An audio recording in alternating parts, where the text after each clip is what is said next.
Homelessness is still an issue here in Austin, even if more of the people are out of sight because of the camping ban that was reinstated back in May. Connor Board learns why the people who served our country have a higher chance of ending up on the streets. And more importantly, we talk about what we can do about it.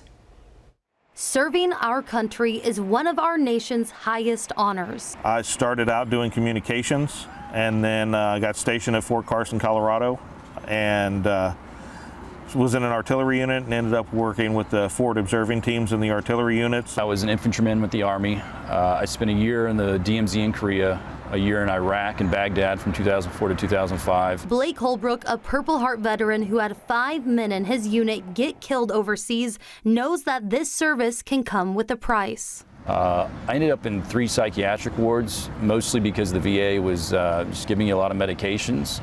I ended up in a substance abuse rehab for those medications where they gave me more medications. And really, I would have been a homeless veteran had my family not stepped in. For others like James Lambert, who moved to Texas with his friends after their time in the military, no one stepped in until later on. I struggled a little bit more than they did getting out and couldn't afford the place I was staying in. And after a while, I ended up living out of an 82 Ford Ranger in a Walmart parking lot. James lived in that parking lot for a year, struggling with alcohol and painkillers that he got hooked on after being treated for back pain. When I was going through that situation, my lowest point, I considered suicide because I was like, there's no way out.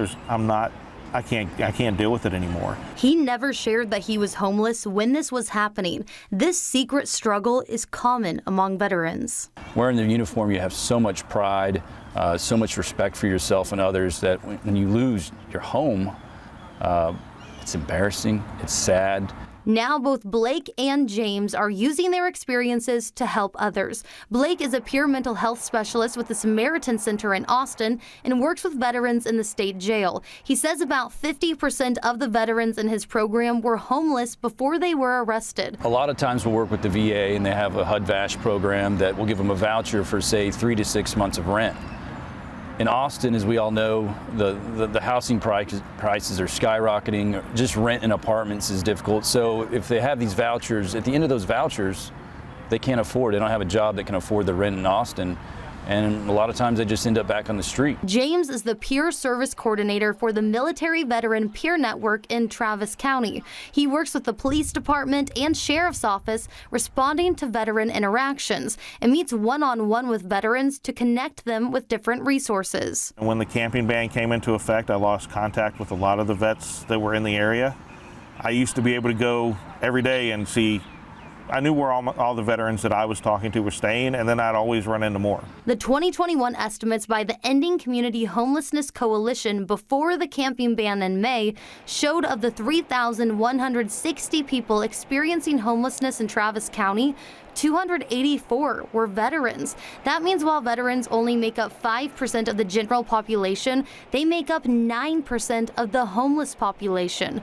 Blake says in a city as innovative as Austin, we need to find solutions. So when you come to the table saying, let's reinstate the camping ban and let's get rid of the so-called trash in this town, well, it turns out that trash are humans and we should act accordingly. So come to the table with solutions, not just talking about a problem. Blake and James using the good and bad from their past to lead fellow veterans to a new chapter of healing. You're struggling right now.